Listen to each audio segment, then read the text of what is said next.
ಎಲ್ರಿಗೂ ನಮಸ್ಕಾರ. ಗುರೂಜಿಯವರಿಗೂ ಕೂಡ ನಮಸ್ಕಾರ.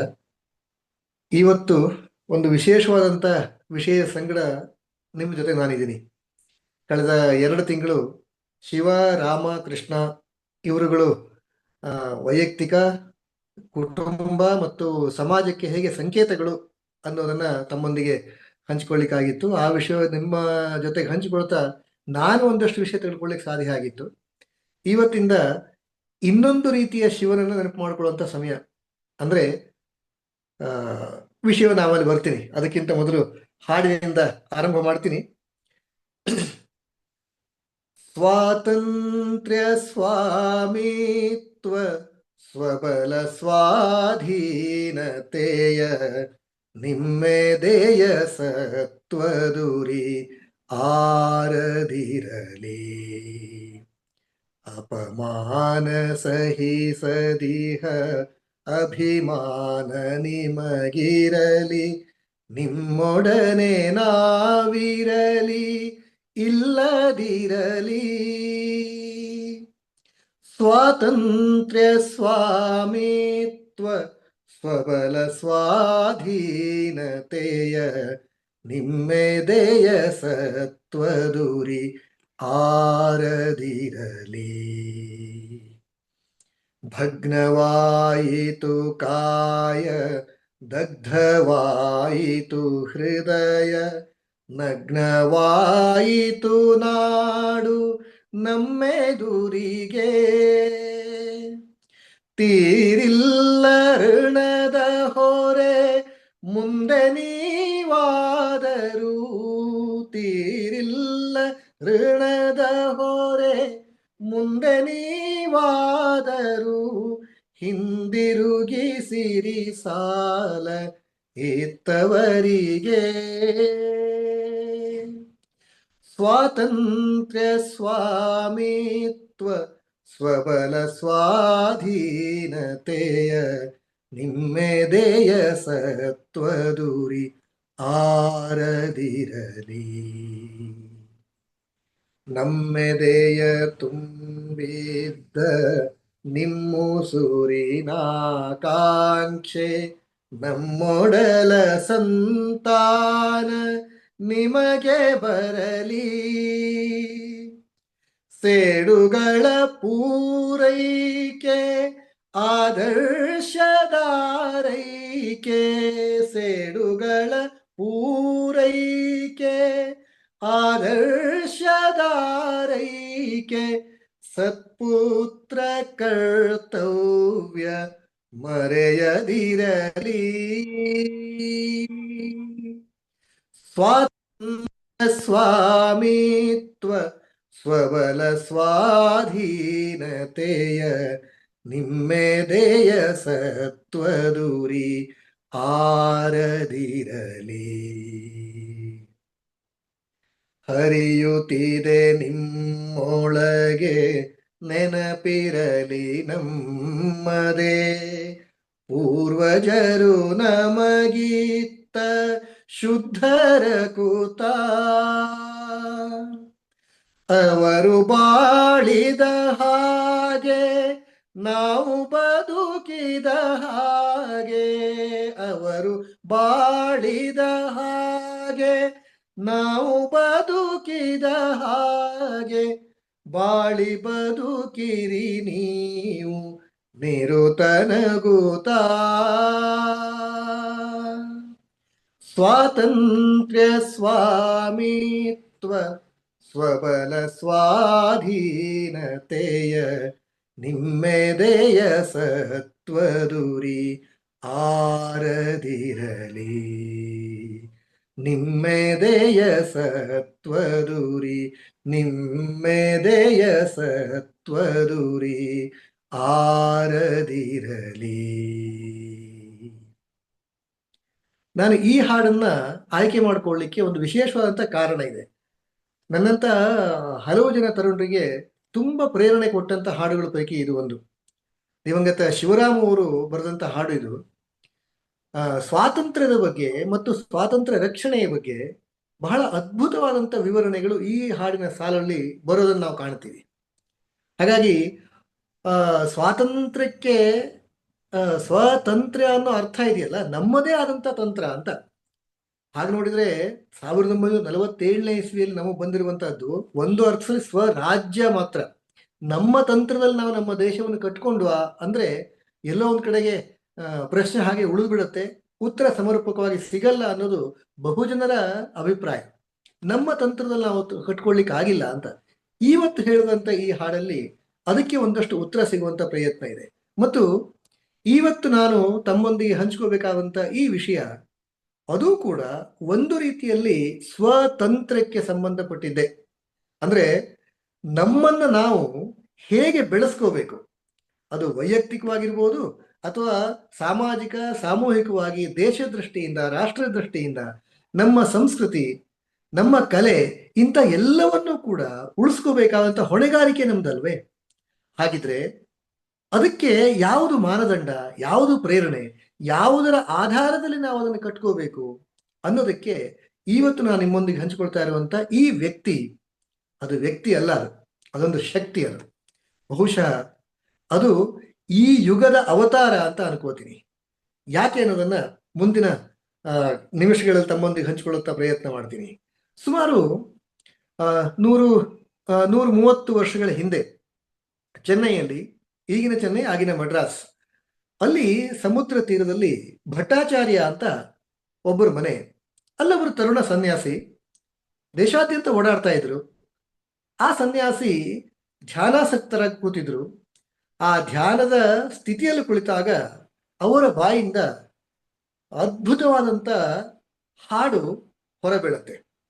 ಎದುರಿಗೆ ಪ್ರೊಫೆಸರ್ ನಂಜುಂಡರಾವ್ ಅಂತ ಹಲವು ಶಿಷ್ಯರು ಕೂತ್ಕೊಂಡಿದ್ದಾರೆ. ಆ ಧ್ಯಾನದ ಸ್ಥಿತಿಯಿಂದ ಅವ್ರು ಹಾಡ್ತಾ ಇದ್ದಂತ ಹಾಡನ್ನು ಕೇಳ್ತಾ ಕೇಳ್ತಾ ಎಲ್ರಿಗೂ ಆಶ್ಚರ್ಯ ಶುರು ಆಗ್ಬಿಡುತ್ತೆ. ದಾವಾ ಧ್ರುಮದಂಡ ಪರ್ ಚಿತ್ತಾ ಮೃಗ ಝಂಡ ಪರ್ ಭೂಷಣ ಬೇತಂಡ ಪರ್ ಜೈಸೆ ಮೃಗರಾಜ ಹೈ तेज तम अंश पर कानजी कंस पर त्योम्लेंच वंश पर ಧೇರ ಶಿವರಾಜ ಹೈ. ಹೀಗೆ ಪುಂಖಾನುಪುಂಖವಾಗಿ ಆ ತರುಣ ಸನ್ಯಾಸಿ ಒಬ್ಬ ವ್ಯಕ್ತಿಯನ್ನ ಕುರಿತು ಧ್ಯಾನಾಸಕ್ತರಾಗಿ ತುಂಬಾ ಭಾವಪೂರ್ಣವಾಗಿ ಹೃದಯಪೂರ್ಣವಾಗಿ ಹಾಡ್ತಾ ಇದ್ರು. ಎದುರಿಗಿದ್ದಂತಹ ಎಲ್ರಿಗೂ ಆಶ್ಚರ್ಯ. ನಾವು ಇಲ್ಲಿಯ ತನಕ ಇತಿಹಾಸದಲ್ಲಿ ಈ ವ್ಯಕ್ತಿಯ ಬಗ್ಗೆ, ಅಂದ್ರೆ ಸ್ವಾಮೀಜಿಗಳು ಯಾವ ವ್ಯಕ್ತಿಯನ್ನ ಕುರಿತು ಹಾಡ್ತಾ ಇದ್ರು ಆ ವ್ಯಕ್ತಿಯ ಬಗ್ಗೆ ನಾವು ಕೇಳಿದ್ದು ಎಲ್ಲೋ ದರೋಡೆಕೋರ, ಬೆಟ್ಟದ ಇಲಿ, ಒಂದಷ್ಟು ಲೂಟಿ ಮಾಡ್ತಾ ಇರುವಂತ ಲೂಟಿಕೋರ, ಈ ರೀತಿಯಾಗಿ ನಾವು ಕೇಳಿದ್ವಿ. ಸ್ವಾಮೀಜಿಗಳು ಇಷ್ಟೊಂದು ಗೌರವಪೂರ್ವಕವಾಗಿ ಹಾಡ್ತಾ ಇದ್ದಾರೆ ಅಂದ್ರೆ ಕಂಸನಿಗೆ ಕೃಷ್ಣ ಇದ್ದ ಹಾಗೆ, ಮೃಗ ಕಾಡಿನಲ್ಲಿ ಕಾಳಗಿಚ್ಚು ಇದ್ದ ಹಾಗೆ, ಚಿರತೆಗಳಿಗೆ ಸಿಂಹ, ಜಿಂಕೆಗಳಿಗೆ ಚಿರತೆಯ ರೀತಿಯಲ್ಲಿ, ಹೀಗೆ ಪುಂಖಾನುಪುಂಖವಾಗಿ ಹೊಗಳೆ ಹೊಗಳೆ ಹಾಡ್ತಾ ಇದ್ದಾರಲ್ಲ, ಇದು ಹೇಗೆ ಸಾಧ್ಯ ಆಯಿತು, ಇದು ಯಾಕೆ ಹೀಗೆ ಅನ್ನುವ ಪ್ರಶ್ನೆ ಎದುರಿಗಿರುವಂತ ಎಲ್ಲ ಪಂಡಿತ ಶಿಷ್ಯೋತ್ತಮರಲ್ಲಿ ಇತ್ತು.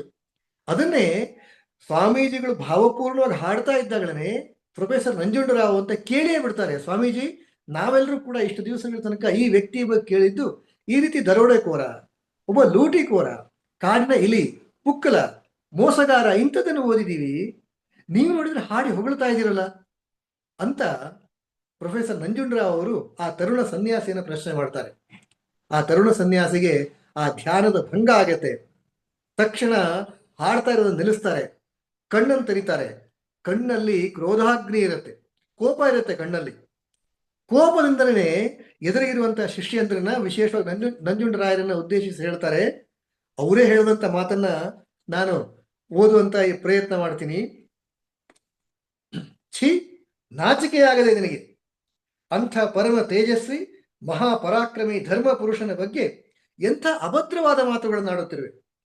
ಯಾವ ಕಾಲದಲ್ಲಿ ನಮ್ಮ ಧರ್ಮ ಸಂಸ್ಕೃತಿಗಳು ಹೇಳ ಹೆಸರಿಲ್ಲದಂತೆ ತೊಡೆದು ಹೋಗುತ್ತಿದ್ದವೋ, ನಮ್ಮ ಜನಾಂಗಕ್ಕೆ ಜನಾಂಗವೇ ವಿನಾಶದ ಮಡುವಿನಲ್ಲಿ ಮುಳುಗಿ ಹೋಗುತ್ತಿದ್ದೋ, ಅಂತಹ ವಿಷಮ ಘಳಿಗೆಯಲ್ಲಿ ನಮ್ಮ ಧರ್ಮವನ್ನು, ಸಮಾಜವನ್ನು, ಉದ್ಧಾರ ಮಾಡಿದ ಮಹಾನ್ ರಾಷ್ಟ್ರ ಪುರುಷ ಆತ. ಅಂಥ ಅವತಾರಿ ಪುರುಷನ ಬಗ್ಗೆ ಇಂಥ ಮಾತೆ. ಇದು ಪರಕೀಯರು ನಿಮಗೆ ಅರೆದು ಕುಡಿಸಿದಂತಹ ಸುಳ್ಳು ಚರಿತ್ರೆಯ ವಿಷಫಲ. ನಿನ್ನ ಧರ್ಮ, ಸಂಸ್ಕೃತಿ, ಪರಂಪರೆಗಳ ಬಗ್ಗೆ ಎಳ್ಳಷ್ಟಾದರೂ ಗೌರವ ಇರಲಿ, ಸಹಾನುಭೂತಿ ಆಗಲಿ, ಅದ್ಯಾವುದೂ ಇಲ್ಲದೆ ನಿನ್ನನ್ನು ಮೆಟ್ಟಿ ತುಳಿದು ತಮ್ಮ ಸಾಮ್ರಾಜ್ಯ ಕಟ್ಟಲೆಂದೇ ಬಂದಂಥವರು ಅವರು. ಅಂಥವರು ಬರೆದಿಟ್ಟಂಥ ಇತಿಹಾಸವನ್ನು ನೀನು ಕಣ್ಮುಚ್ಚಿ ಗಿಳಿಪಾಠ ಮಾಡಿದ್ದೀಯೆ. ವಾಸ್ತವವಾಗಿ ಆ ಮಹಾಪುರುಷನ ಬರವಿಗಾಗಿ ಅದೆಷ್ಟೋ ಸಾಧು ಸಂತರ ತಪಸ್ಸೇ ನಡೆದಿತ್ತು. ಮ್ಲೇಚ್ಛರ ಮೃತ್ಯು ದವಡೆಯಿಂದ ಈ ಭೂಮಿಯ ಮಕ್ಕಳನ್ನು ಮುಕ್ತಗೊಳಿಸುವ ಆ ಉದ್ಧಾರಕನು ಎಂದು ಬಂದಾನೋ ಎಂದು ಅವರೆಲ್ಲ ಕಾದು ಕುಳಿತಿದ್ದರು. ಅಂಥ ಸಮಯದಲ್ಲಿ ಅವತರಿಸಿ ಅಧರ್ಮವನ್ನು ಅಳಿಸಿ ಧರ್ಮ ರಾಜ್ಯವನ್ನು ಸ್ಥಾಪಿಸಿದ ಯುಗ ಪುರುಷ ಆತ. ಪ್ರತ್ಯಕ್ಷ ಶಿವನ ಅವತಾರ, ನಾಯಕನ ಸರ್ವ ಸದ್ಗುಣಗಳ ಸಜೀವ ಆಕಾರ ಆತ. ಅವನಷ್ಟು ಶ್ರೇಷ್ಠವಾದ ಶೂರ, ಸತ್ಪುರುಷ, ಭಗವದ್ಭಕ್ತ ರಾಜ ಇನ್ನೊಬ್ಬರು ಯಾರಾದರೂ ಇದ್ದಾರೆ? ಭಾರತದ ಆತ್ಮಚೇತನದ ಮೂರ್ತ ರೂಪನೇ ಅವನು.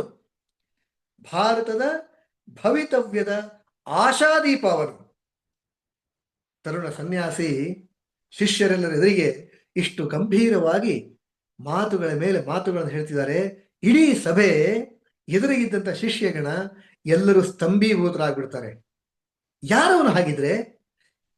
ಆ ತರುಣ ಸನ್ಯಾಸಿ ಯಾವ ವ್ಯಕ್ತಿಯ ಕುರಿತು ಇಷ್ಟೊಂದು ಗಂಭೀರವಾಗಿ ಹೇಳ್ತಾ ಇದ್ದಾರೆ ಅನ್ನೋದು ಎಲ್ಲರಿಗೂ ಕೂಡ ಪ್ರಶ್ನೆ ಆಗಿತ್ತು.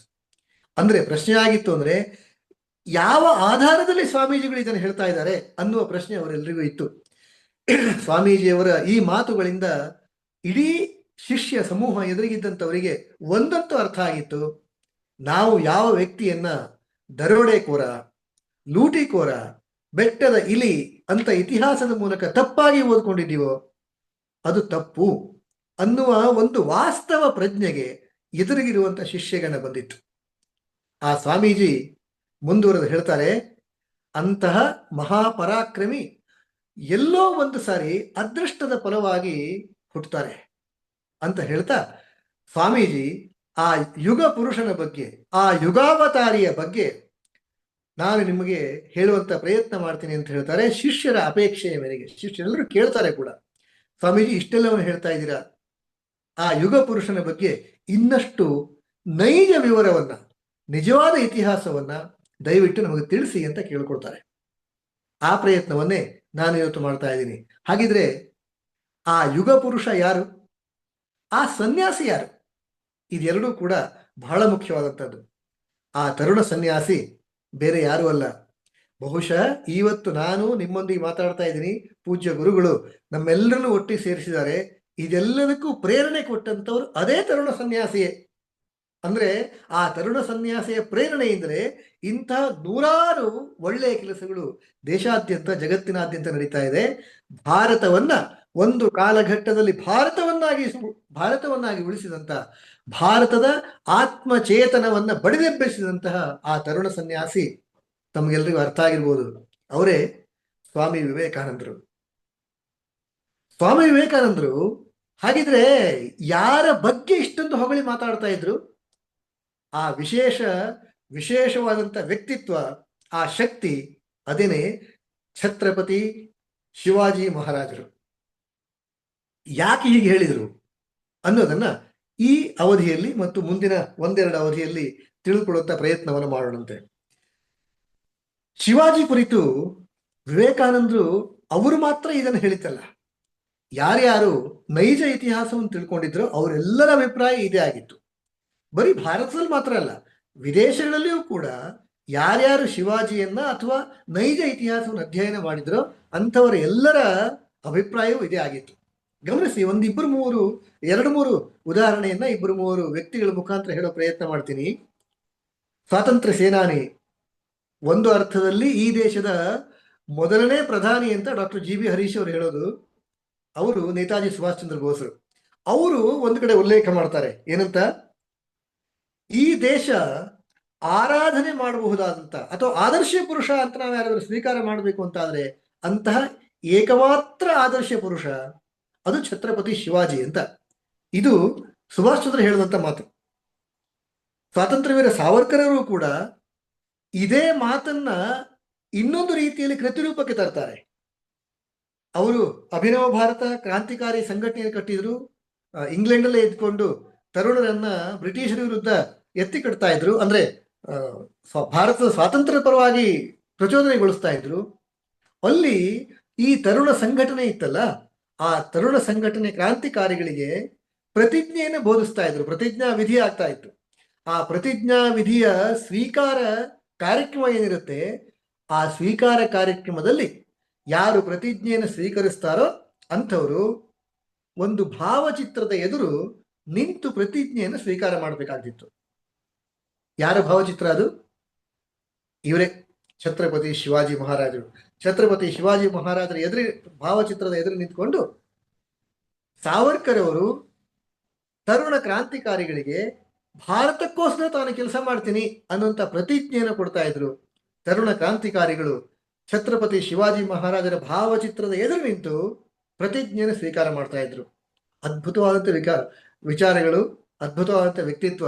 ನೋಡೋಣ ಬರುವ ದಿನಗಳಲ್ಲಿ ಅಂಥವ್ರ ಬಗ್ಗೂ ಹೇಳುವಂತ ಅವಕಾಶ ಆಗಲಿ. ಇಂಗ್ಲೆಂಡಲ್ಲಿ ಒಂದು ಸಾರ್ವಜನಿಕ ಸಂಸ್ಥೆ, ಅದು ಜಾಗತಿಕ ವೀರರ ಬಗ್ಗೆ, ಅಂದ್ರೆ ಜಗತ್ತಿನ ಶ್ರೇಷ್ಠ ವೀರ ಶೂರರ ಬಗ್ಗೆ ಒಂದು ಅಧ್ಯಯನವನ್ನು ಮಾಡುತ್ತೆ. ಯಾರು ಜಗತ್ತಿನ ಶ್ರೇಷ್ಠ ಹೋರಾಟಗಾರರು ಅಥವಾ ಸಾಮ್ರಾಜ್ಯವನ್ನು ಕಟ್ಟಿದಂಥವ್ರು ಅಂತ ತುಲನಾತ್ಮಕವಾದಂಥ ಒಂದು ಅಧ್ಯಯನವನ್ನು ಮಾಡುತ್ತೆ. ಆ ಪೈಕಿ ಅಲೆಕ್ಸಾಂಡರ್, ನೆಪೋಲಿಯನ್, ಹೀಗೆ ಜಗತ್ತಿನ ಪ್ರಮುಖವಾದಂಥ ಎಲ್ಲರನ್ನೂ ಕೂಡ ಅಧ್ಯಯನ ಮಾಡಿ ಕೊನೆಯಲ್ಲಿ ಒಂದು ತೀರ್ಮಾನವನ್ನು ಕೊಡುತ್ತೆ. ಅದು ಛತ್ರಪತಿ ಶಿವಾಜಿ ಮಹಾರಾಜರ ಪರವಾಗಿ. ಅಂದ್ರೆ ಇಂತಹ ಯೋಗ್ಯ ಪುರುಷ ಶಿವಾಜಿ ಮಹಾರಾಜರು ಮಾತ್ರ ಭಾರತೀಯ ಅಂತ ಒಂದು ವರದಿಯನ್ನು ಕೊಡುತ್ತೆ. ಜಗತ್ತಿನ ಶ್ರೇಷ್ಠರಿಗೂ ಗೊತ್ತು ಶಿವಾಜಿ ಯಾರು ಅಂತ. ಅದೇ ರೀತಿ ಒಂದು ಶ್ಲೋಕದ ಮುಖಾಂತರ ಒಬ್ಬ ಶ್ರೇಷ್ಠ ಕವಿ ಒಂದು ಪದ್ಯದ ಮುಖಾಂತರ ಹೇಳ್ತಾನೆ, ಅಕಸ್ಮಾತ್ ಶಿವಾಜಿ ಇಲ್ಲದೆ ಇದ್ರೆ ದೇಶದ ಸ್ಥಿತಿ ಹೇಗಿರ್ತಾ ಇತ್ತು ಅನ್ನೋದನ್ನ ಶ್ರೇಷ್ಠ ಕವಿ ಆತ ಒಂದು ಪದ್ಯದ ಮುಖಾಂತರ ಹೇಳ್ತಾನೆ. ಕಾಶಿಜಿ ಕಿ ಕಲಾ ಜಾತಿ ಮಥುರಾ ಮಸ್ಜಿದ್ ಹೋತಿ, ಶಿವಾಜಿ ನ ಹೋತೆ ತೋ ಸುನ್ನತ ಹೋತೆ ಸಬಕಿ ಅಂತ. ಅಂದ್ರೆ ಶಿವಾಜಿ ಇಲ್ಲ ಅಂತ ಆಗಿದ್ರೆ ಕಾಶಿ ಇವತ್ತು ಇಷ್ಟಾದರೂ ಇದೆ, ಅದು ಇರ್ತಾ ಇರಲಿಲ್ಲ. ಅದೇ ರೀತಿ ಮಥುರಾ ಇಷ್ಟಾದ್ರೂ ಉಳ್ಕೊಂಡಿದೆ, ಅದು ಉಳಿತಾ ಇರಲಿಲ್ಲ. ಇಡೀ ದೇಶ ಮೊಘಲರ, ಮುಸಲ್ಮಾನರ ಪದಾಘಾತಕ್ಕೆ ಒಳಗಾಗಿ ಇಡೀ ದೇಶ ಆ ಮತವನ್ನು ಸ್ವೀಕಾರ ಮಾಡುವಂತ ಸ್ಥಿತಿ ಬಂದಿರ್ತಾ ಇತ್ತು ಅಂತ ಕವಿ ಭೂಷಣ ತನ್ನ ಪದ್ಯದ ಮುಖಾಂತರ ಬರೆದಿಡ್ತಾನೆ. ಅದೇ ರೀತಿ ಸಮರ್ಥ ರಾಮದಾಸರ ನಾವೆಲ್ಲರೂ ಕೂಡ ಕೇಳಿದ್ದೀವಿ. ಅವರಿಗೆ ಎಷ್ಟರ ಮಟ್ಟಿಗೆ ದೇಶದ ಬಗ್ಗೆ ಅಭಿಮಾನ, ನಮ್ಮ ಧರ್ಮದ ಬಗ್ಗೆ ಪ್ರೀತಿ ಇತ್ತು ಅಂದ್ರೆ ದೇಶ ಧರ್ಮಕ್ಕಾಗಿಯೇ ತನ್ನ ಜೀವನವನ್ನು ಇಟ್ಟಂತವರು. ಅವರು 3 ಸಾರಿ ಆತ್ಮಹತ್ಯೆ ಮಾಡ್ಕೊಳ್ಳಿಕ್ಕೆ ಹೊರಡ್ತಾರೆ. ಕಾರಣ ಏನು ಗೊತ್ತಾ? ಈ ದೇಶದಲ್ಲಿ ಧರ್ಮಕ್ಕೋಸ್ಕರ, ಸಮಾಜಕ್ಕೋಸ್ಕರ ಕೆಲಸ ಮಾಡುವಂತ ಯಾವ ಮಹಾಪುರುಷರು ಹುಟ್ಟಿಲ್ವಾ, ಯಾವ ಮಹಾಪುರುಷರು ಇಲ್ವಾ. ಇಡೀ ಸಂಸ್ಕೃತಿ, ಇಡೀ ಧರ್ಮ ಅದು ಕೊಚ್ಚಿಕೊಂಡು ಹೋಗ್ತಾ ಇದೆ, ಅಧರ್ಮ ತಾಂಡವಾಡ್ತಾ ಇದೆ. ಇದನ್ನು ಉಳಿಸ್ಲಿಕ್ಕೆ ಯಾರು ಇಲ್ವಾ ಅಂತ ಬೇಸರ ಪಟ್ಟು ಯಾರು ಸಮಾಜಕ್ಕೋಸ್ಕರನೇ ತನ್ನ ಜೀವನವನ್ನು ಇಟ್ಟಿದ್ರೋ, ಬೇಸರದಿಂದ, ಜಿಗುಪ್ಸೆಯಿಂದ 3 ಸಾರಿ ಆತ್ಮಹತ್ಯೆ ಮಾಡ್ಕೊಳ್ಳಿಕ್ಕೆ ಹೊರಡ್ತಾರೆ. ಆದ್ರೆ ಇಂತಹ ವಿಷಮ ಸ್ಥಿತಿಯ ಮಧ್ಯದಲ್ಲಿ ಹುಟ್ಟಿ ಬಂದಂಥವನು ಶಿವಾಜಿ. ವಿಷಮ ಸ್ಥಿತಿ ಅಂತ ಯಾಕೆ ಹೇಳ್ತಾ ಇದ್ದೀನಿ ಅಂದ್ರೆ, ಆಗಿನ ಕಾಲಘಟ್ಟ ಹೇಗಿತ್ತು ಅನ್ನೋದನ್ನ ಒಂದ್ ಸ್ವಲ್ಪ ನೆನಪು ಮಾಡ್ಕೊಳ್ಳಿ. ಇಡೀ ದೇಶದ ಚಿತ್ರಣವನ್ನು ಕಣ್ಣೆದುರಿ ತಂದ್ಕೊಳ್ಳಿ. ದೆಹಲಿಯಲ್ಲಿ ಮುಸಲ್ಮಾನರ ಆಡಳಿತ ಇತ್ತು, ಮೊಘಲರ ಆಳ್ವಿಕೆ ಇತ್ತು. ಪಕ್ಕದಲ್ಲೇ ಬಿಜಾಪುರ, ಅಂದ್ರೆ ಕರ್ನಾಟಕದ ಈಗಿನ ಒಂದು ಜಿಲ್ಲೆ, ಅಲ್ಲೂ ಕೂಡ ಆದಿಲ್ ಶಾಹಿಗಳ ಆಡಳಿತ ಇತ್ತು. ಈಗಿನ ಪಕ್ಕದ ರಾಜ್ಯ ಆಗಿನ ಹೈದರಾಬಾದ್, ಅಲ್ಲೂ ಕೂಡ ನಿಜಾಮರ ಆಳ್ತಾ ಇದ್ರು. ಹೀಗೆ ದೆಹಲಿಯಿಂದ ದಕ್ಷಿಣದ ತನಕ, ಉತ್ತರದಿಂದ ದಕ್ಷಿಣದ ತನಕ ಇಡೀ ದೇಶ ಬಹುತೇಕವಾಗಿ ಮುಸಲ್ಮಾನರ, ಮೊಘಲರ, ಆದಿಲ್ ಶಾಹಿಗಳ ಆಡಳಿತಕ್ಕೆ ಒಳಪಟ್ಟಿತ್ತು. ಎಲ್ಲೂ ಕೂಡ ನಮ್ಮ ಸಂಸ್ಕೃತಿ, ನಮ್ಮ ತನಕ್ಕೆ ಅವಕಾಶವೇ ಇರಲಿಲ್ಲ. ಹಾಗೆ ನೋಡಿದ್ರೆ ನಾವು ಬೆಂಗಳೂರಿಗರು ಅದೃಷ್ಟವಂತರು. ಯಾಕೆಂದ್ರೆ ಬೆಂಗಳೂರು ವಿಜಯನಗರದ ಭಾಗ ಆಗಿತ್ತು. ಮತ್ತು ಇಲ್ಲಿರುವಂತಹ ಸತ್ವದಿಂದಾಗಿ ವಿಜಯನಗರದ ಆಡಳಿತ, ನಂತರ ಬಂದಂತ ಶಿವಾಜಿ, ಆನಂತರದ ಮೈಸೂರು ಒಡೆಯರು, ಇವರೆಲ್ಲರ ಪರಿಣಾಮವಾಗಿ ಇವತ್ತಿಗೂ ಸಹ ನಾವು ಬೆಂಗಳೂರಿಗರು, ಕರ್ನಾಟಕದ ದಕ್ಷಿಣ ಭಾಗದವರು ಒಂದಷ್ಟು ಅದೃಷ್ಟ ಮಾಡಿದೀವಿ. ಬಹುಶಃ ನಮಗ ಅಂತ ಬಿಸಿ ತಟ್ಟಿಲ್ಲ, ಅಂತ ಬಿಸಿ ನಮಗೆ ತಟ್ಟಿಲ್ಲ. ಹಾಗೆ ನೋಡಿದ್ರೆ ಛತ್ರಪತಿ ಶಿವಾಜಿ ಮಹಾರಾಜರಿಗೂ ಕೂಡ ಹಿಂದವಿ ಸ್ವರಾಜ್ಯದ ಸ್ಥಾಪನೆಗೆ ಪ್ರೇರಣೆ ಕೊಟ್ಟಂತ ಪುಣ್ಯ ಭೂಮಿ ಬೆಂಗಳೂರು. ಶಿವಾಜಿ ಮಹಾರಾಜರು ನಾವು ನೀವೆಲ್ಲರೂ ಇದ್ದಂತಹ ಇದೇ ಬೆಂಗಳೂರಲ್ಲಿ ಓಡಾಡಿದ್ದಾರೆ ಅಂತ ಹೆಮ್ಮೆ ನಮಗಿರ್ಬೇಕು. ಇಂತಹ ಶ್ರೇಷ್ಠ ಪುರುಷ ನಮ್ಮೆಲ್ಲರಿಗೂ ಈ ಶಿವಾಜಿಯನ್ನ ಕರ್ನಾಟಕಕ್ಕೆ ಪರಿಚಯ ಮಾಡಿಸಿದಂಥವರು ಒಂದು ಅರ್ಥದಲ್ಲಿ ವಿವೇಕಾನಂದ ಕೇಂದ್ರದ ಪ್ರೇರಕರಲ್ಲಿ ಒಬ್ಬರಾದಂಥ ಮಾನ್ಯ ಹುವೆ ಶೇಷಾದ್ರಿ ಅವರು. ಯುಗಾವತಾರ ಅನ್ನುವ ಪುಸ್ತಕದ ಮುಖಾಂತರ ಮಾನ್ಯ ಶೇಷಾದ್ರಿಗಳು ಶಿವಾಜಿಯ ಜೀವನ ಚರಿತ್ರೆಯನ್ನ, ಜೀವನದ ಪ್ರಮುಖ ಘಟನೆಗಳನ್ನು ಆಧರಿಸಿ ಒಂದು ಪುಸ್ತಕವನ್ನು ಬರೀತಾರೆ.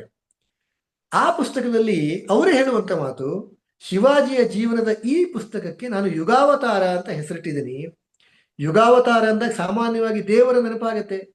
ಬೇರೆ ಬೇರೆ ಯುಗಗಳಲ್ಲಿ, ಕಲಿಯುಗ, ತ್ರೇತ, ದ್ವಾಪರ ಇಂಥ ಯುಗಗಳಲ್ಲಿ ಅವತರಿಸಿದಂತ ದೇವತಾ ಮನುಷ್ಯ ಅಥವಾ ದೇವರು ಅನ್ನುವ ಅರ್ಥ ಬರುತ್ತೆ ಅಂತ. ಆದರೆ ಮನೆ ಶೇಷಾದ್ರಿಗಳು ಶಿವಾಜಿ ಬಗ್ಗೆ ಹೇಳುವಾಗ ಹೇಳುವಂಥದ್ದು, ಇಲ್ಲಿ ನಾನು ಬಳಸ್ತಾ ಇರುವಂತ ಯುಗಾವತಾರ ಅನ್ನುವ ಪದ, ಯುಗ ಮತ್ತು ಅವತಾರ ಈ ಎರಡೂ ಪದಗಳನ್ನ ಅವರ ಮಾತುಗಳಲ್ಲೇ ಹೇಳಿದಂಥದ್ದು. ಯುಗ ಅಂದ್ರೆ ಈ 4 ಯುಗಗಳಲ್ಲ, ಯಾವುದು ಸತ್ಯಯುಗ, ದ್ವಾಪರ, ತ್ರೇತ, ಕಲಿ, ಈ ಯುಗಗಳಲ್ಲ, ಬದಲಾಗಿ ಒಂದು ಕಾಲಘಟ್ಟ ಅನ್ನುವ ಅರ್ಥದಲ್ಲಿ ಅವರು ಬಳಸ್ತಾರೆ. ಅಂದ್ರೆ ಇಡೀ ದೇಶವಾಗಿ ಉಳಿಲಿಕ್ಕೆ ಸಾಧ್ಯ ಇಲ್ಲ ಅನ್ನುವಂಥ ಕಾಲಘಟ್ಟ ಇತ್ತಲ್ಲ, ಅಂತ ಕಾಲಘಟ್ಟವನ್ನ ಯುಗ ಅನ್ನುವ ಅರ್ಥದಲ್ಲಿ ಮೊನ್ನೆ ಶೇಷಾದ್ರಿಗಳು ಹೇಳ್ತಾರೆ. ಅಷ್ಟೇ ಅಲ್ಲ, ಅವತಾರ ಅನ್ನೋದಕ್ಕೂ ಕೂಡ ನಾವು ದೇವರ ಅವತಾರ ಅಂತಾನೆ ಹೇಳೋದು. ದಶಾವತಾರಗಳ ಕಲ್ಪನೆ ನಮಗಿದೆ. ಹಾಗೆ ಅವತಾರ ಅನ್ನೋದು ಕೂಡ ಹಾಗೇನೆ, ಅಂದ್ರೆ ಏನೋ ಮಿರಾಕಲ್ ಆಯ್ತು ಅನ್ನುವ ರೀತಿಯಲ್ಲ, ಆದರೆ ಮಿರಾಕಲ್ ಆಗಿತ್ತು, ಒಂದು ಅದ್ಭುತವೇ ಘಟಿಸಿ ಹೋಯಿತು. ಯಾಕೆಂದ್ರೆ ಇಡೀ ದೇಶದಲ್ಲಿ ನಮ್ಮತನವೇ ಸತ್ವವನ್ನು ಕಳ್ಕೊಂಡು ಕುಳಿತಿರುವಾಗ ಒಬ್ಬ ತರುಣ ಶೂನ್ಯದಿಂದ ಸರ್ವಸ್ವವನ್ನು ಸೃಷ್ಟಿ ಮಾಡ್ತಾರಲ್ಲ, ಇದು ನಿಜಕ್ಕೂ ಒಂದು ಪವಾಡವೇ, ಒಂದು ಅವತಾರವೇ.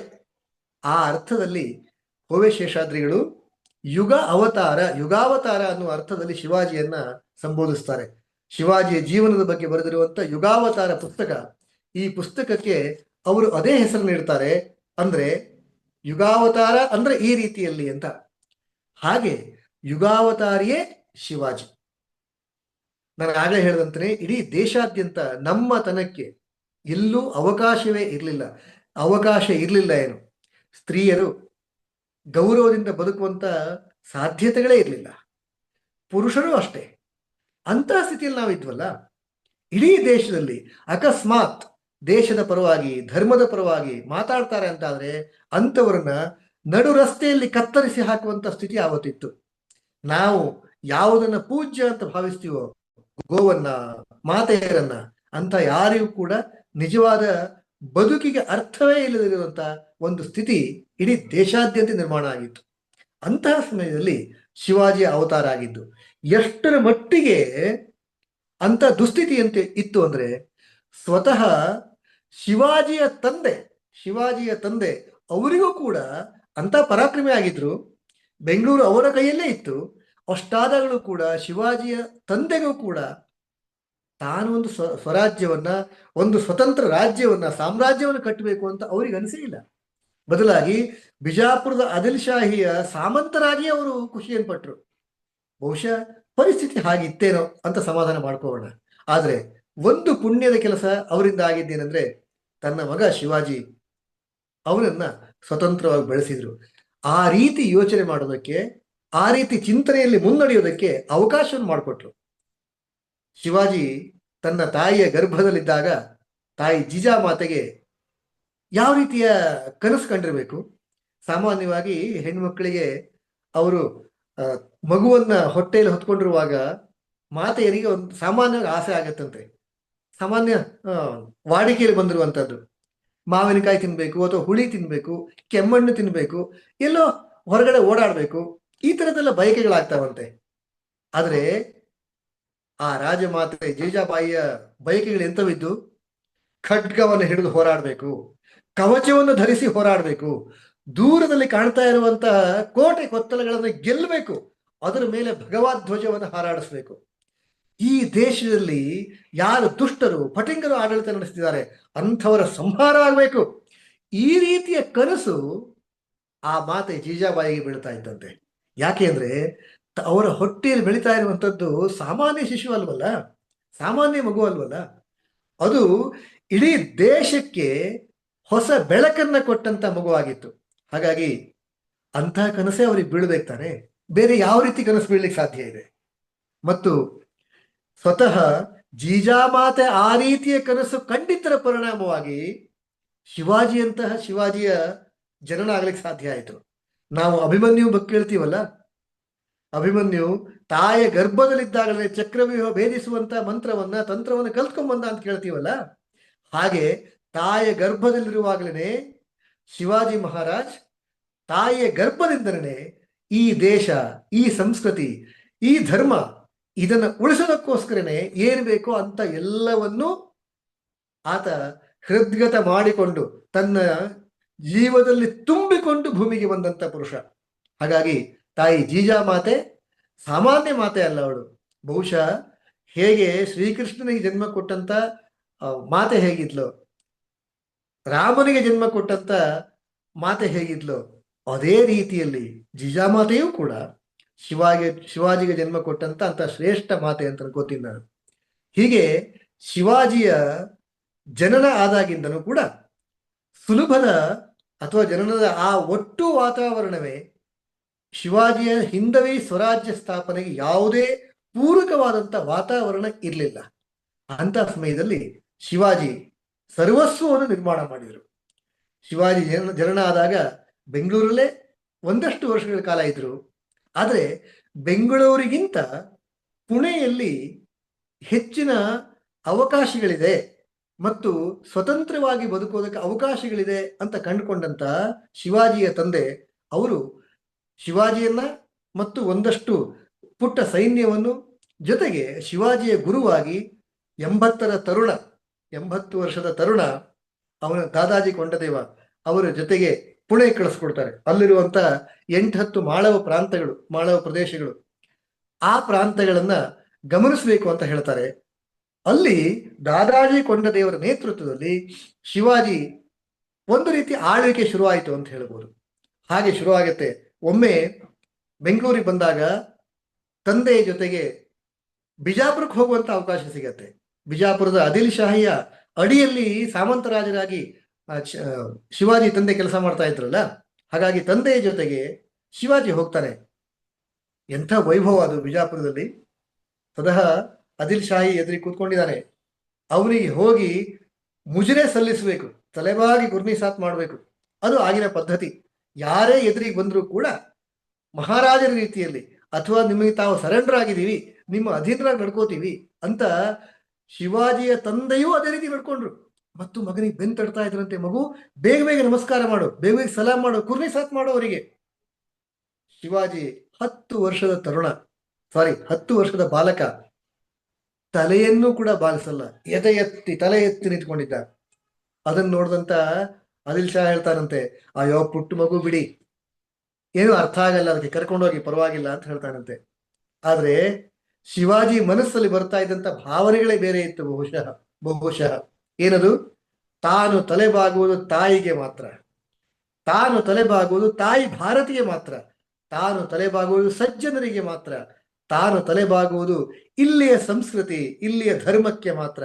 ಯಾರು ಅಧರ್ಮೀಯರಿದ್ದಾರೋ, ಯಾರು ಕುತಂತ್ರಿಗಳಿದಾರೋ, ಯಾರು ದಬ್ಬಾಳಿಕೆಯನ್ನು ನಡೆಸ್ತಿದಾರೋ ಅಂಥವರಿಗೆ ತಾನು ತಲೆಬಾಗೋದಿಲ್ಲ ಅನ್ನುವ ದೃಢ ನಿಶ್ಚಯದ ನಿರ್ಧಾರ ಆ ಸಭೆಯಲ್ಲಿ ಕಾಣಿಸುತ್ತೆ. ಆ ರೀತಿಯಲ್ಲಿ ನಡ್ಕೋತಾರೆ ಕೂಡ. ಮುಂದೆ ಇನ್ನೊಂದು ಘಟನೆಯೂ ಆಗತ್ತೆ. ಬಿಜಾಪುರದ ದಾರಿಯಲ್ಲಿ ನಡೆದುಕೊಂಡು ಬರುವಾಗ ಶಿವಾಜಿ ಕುರಿತು 10 ಲಾವಣಿಗಳಿದೆ. ಮರಾಠಿಯಲ್ಲೂ ಇದೆ, ಕನ್ನಡದಲ್ಲೂ ಕೆಲವು ಲಾವಣಿಗಳಿದ್ದಾವೆ. ಮರಾಠಿಯಲ್ಲಂತೂ ವಿಪುಲವಾಗಿದ್ದಾವೆ. ಆ ಲಾವಣಿಯಲ್ಲಿ ಬರುವಂತ ಒಂದು ಲಾವಣಿಯ ಸಾರಾಂಶ ಹೀಗೆ: ಒಂದ್ಸಾರಿ ಶಿವಾಜಿ ರಸ್ತೆಯಲ್ಲಿ ನಡ್ಕೊಂಡು ಹೋಗ್ತಾ ಇರುವಾಗ ಒಬ್ಬ ಕಟುಕ ಕೊಲೆಗಾರ ಗೋವನ್ನ ಕತ್ತರಿಸಬೇಕು ಅಂತ ಖಡ್ಗವನ್ನ ಎತ್ತಾನಂತೆ. ಅದು ಶಿವಾಜಿ ಕಣ್ಣಿಗೆ ಕಾಣಿಸುತ್ತೆ. ಯಾವಾಗ ಕತ್ತಿಯನ್ನೆತ್ತಿ ಗೋಮಾತೆಯನ್ನ ಕತ್ತರಿಸಬೇಕು ಅಂತ ಕೈ ಎತ್ತಿರ್ತಾನೋ, ಒಂದೇ ಕ್ಷಣದಲ್ಲಿ ಮುನ್ನಗೆದಂತ ಬಾಲಕ ಶಿವಾಜಿ ಆ ಕಟುಕನ ಕೈಯನ್ನೇ ಕತ್ತರಿಸಿ ಹಾಕ್ತಾನೆ ಅಂತ ಲಾವಣಿ ಹೇಳುತ್ತೆ. ಅಂದ್ರೆ ಇಲ್ಲಿಯ ಮಾನ ಪ್ರಾಣಗಳನ್ನ ರಕ್ಷಣೆ ಮಾಡುವಂತ ಹೊಣೆಗಾರಿಕೆ ತನ್ನದು ಅಂತ ಶಿಶುವಾಗಿದ್ದಾಗ, ಬಾಲಕನಾಗಿದ್ದಾಗಲೇ ಶಿವಾಜಿಯ ನಡವಳಿಕೆಯಲ್ಲಿ ನಾವು ಅದನ್ನು ಕಾಣ್ತಾ ಇದ್ವಿ. ಹೀಗೆ ಛತ್ರಪತಿ ಶಿವಾಜಿಯ ಅಗತ್ಯ ಈ ದೇಶಕ್ಕೆ ಇತ್ತು. ಒಂದು ಕಾಲಘಟ್ಟದಲ್ಲಿ ಭಾರತವನ್ನಾಗಿ ಉಳಿಸಿದಂತ ಅಪೂರ್ವವಾದಂಥ ವ್ಯಕ್ತಿತ್ವ ಅದು ಛತ್ರಪತಿ ಶಿವಾಜಿ. ಹಾಗೆ ಭಾರತವನ್ನಾಗಿ ಉಳಿಸಿದ್ರಿಂದಾಗಿ ನಾವೆಲ್ಲರೂ ಕೂಡ ಇವತ್ತು ಇಷ್ಟಾದರೂ ಸಂತಸವಾಗಿ, ಸಮಾಧಾನವಾಗಿ, ಸುಖವಾಗಿ ಜೀವನ ನಡೆಸ್ತಾ ಇದ್ದೀವಿ.